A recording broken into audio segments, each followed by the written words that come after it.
भारतवासियों, हम सबकी भलाई इसी में है। क्या मैंने कोई झूठ कहा? नहीं। इसीलिए तो कहता हूँ, जल है तो कल है हमारा, जल है तो कल है, जल है तो कल है हमारा, जल है तो कल है हमारा, जल है तो कल है हमारा, जल है तो कल है। मंच पे पधारे।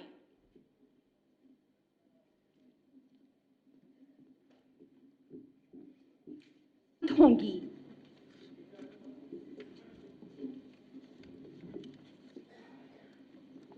इसमें हमारे पास 10 परियोजनाएं हैं जिनका आज उद्घाटन होगा और 10 ही परियोजनाएं हैं जिनका शिलान्यास करेंगे।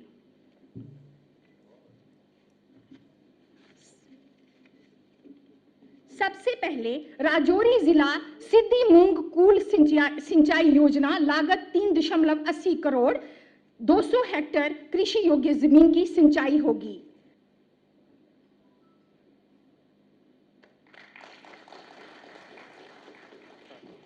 बड़गाम जिला तकिया नागाम फिल्ट्रेशन प्लांट, लागत 5.39 करोड़ रुपए, 13,105 लोग लाभान्वित होंगे।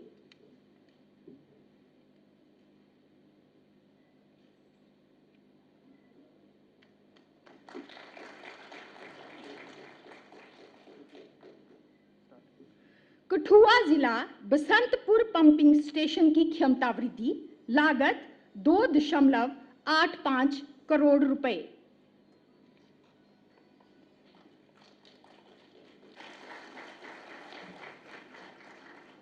राज्यपाल जम्मू कश्मीर, श्रीमान, आप पूरे भारतवर्ष में विकास पुरुष के नाम से भी जाने जाते हैं। अरे लाओ लाओ चाची लाओ। अरे बैठो बैठो, अरे तनिक बैठो। अरे चाची, पाए लागू। जितने रहो बेटा। अरे देख रहा हूं जब से तू ब्याह के आई है ना, वो दूर ऊंची पहाड़ी पे उस बावली का पानी, चाहे आंधी हो, तूफान हो, सर्दी हो, गर्मी हो, कोई भी मौसम हो, चाची तू रोज जाती है और रोज वहां से पानी लाती है। बेटा क्या करूं, अगर पानी ना लेने जाऊं तो बता मुझे। अगर कपड़े धोने तो पानी चाहिए, हाँ। रसोई में चूल्हा चौका जलाना तो पानी चाहिए, बर्तन साफ करने तो पानी चाहिए। मैं तो भगवान का लाख लाख शुक्र मनाती हूँ, चलो दूर ही सही पहाड़ी पर बावली, अगर ये बावली ना होती तो बताओ मैं क्या करती। वो तो है चाची, पर एक बात बताऊं तुमको। हाँ बेटा बताओ। अगर तुम्हें उसी बावली का जल पाइप के रूप में तुम्हारे घर में उपलब्ध हो जाए तो? पर बेटा वो कैसे? वो ऐसे कि हमारी सरकार ने हाँ? अब हर घर में जल पहुंचाने का प्रण लिया है। अच्छा? हाँ। है वाह बेटा, ये तो बहुत ही अच्छी बात है। मैं तो भारत सरकार का शुक्रिया अदा करती हूँ जिन्होंने मेरे जैसी कई महिलाओं के लिए इतना अच्छा सोचा। श्री राजू, सभागार में उपस्थित जम्मू कश्मीर संघ राज्य क्षेत्र के सभी हमारे सहयोगी अधिकारीगण, डीडीसी के सम्मानित सदस्यगण, बीडीसी के चेयरमैन, सभी जनप्रतिनिधि, और मुझे बताया गया कि 5 गांव की जो जल समिति बनी है उसके भी प्रतिनिधि यहाँ उपस्थित हैं। देवियों, सज्जनों तथा मित्रों, मुझे लगता है कि सबसे पहले देश के सम्माननीय प्रधानमंत्री श्रीमान नरेंद्र मोदी जी का मुझे आभार व्यक्त करना चाहिए, जिन्होंने पानी की महत्ता को ध्यान में रखते हुए 2019 में जब दूसरी बार सरकार बनी तो जल शक्ति मंत्रालय बनाया और मिशन मोड में देश के जो वाटर स्ट्रेस्ड एरिया हैं वहाँ जल संचयन पर विशेष रूप से बल दिया जाए, इस दिशा में उन्होंने मार्गदर्शन दिया। कुछ दिन पहले कुलगाम में रेन वाटर हार्वेस्टिंग का एक नया कीर्तिमान स्थापित किया गया है। इंटीग्रेटेड वाटर शेड मैनेजमेंट के तहत 850 वाटर हार्वेस्टिंग टैंक वहां बनाए गए।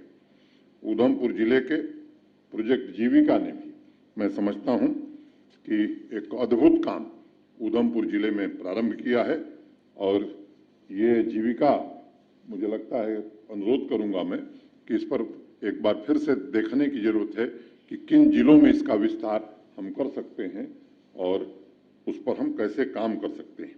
बूंद बूंद सिंचाई की तकनीक को जितना हम बढ़ावा देंगे, जो बात बार बार प्रधानमंत्री जी करते हैं कि पर ड्रॉप मोर क्रॉप, मैं समझता हूं कि उस दिशा में जम्मू संभाग के बहुत बड़े हिस्से को आगे बढ़ने की जरूरत है।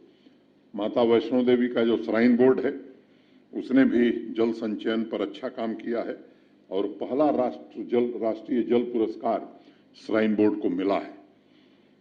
माता वैष्णो देवी का जो सुपर स्पेशलिटी हॉस्पिटल है नारायणा, वहाँ भी जल संचयन का अच्छा काम हुआ है और इसी तरह यात्रा मार्ग पर भी जो भवन बनाए गए हैं उसमें वर्षा के जल संचयन का इंतजाम किया गया है। इस तरह की जो भी संस्थाएं, मुझे लगता है कि उनको भी इसमें भाग लेने की जरूरत है। कैसे जल का इस्तेमाल किया जाए, इसकी रिसाइकलिंग कैसे की जाए और हमारा इतिहास तालाब कैसे बनाए जाएं कि बजाय तालाब ऐसे बनाए जाएं, इसका रहा है।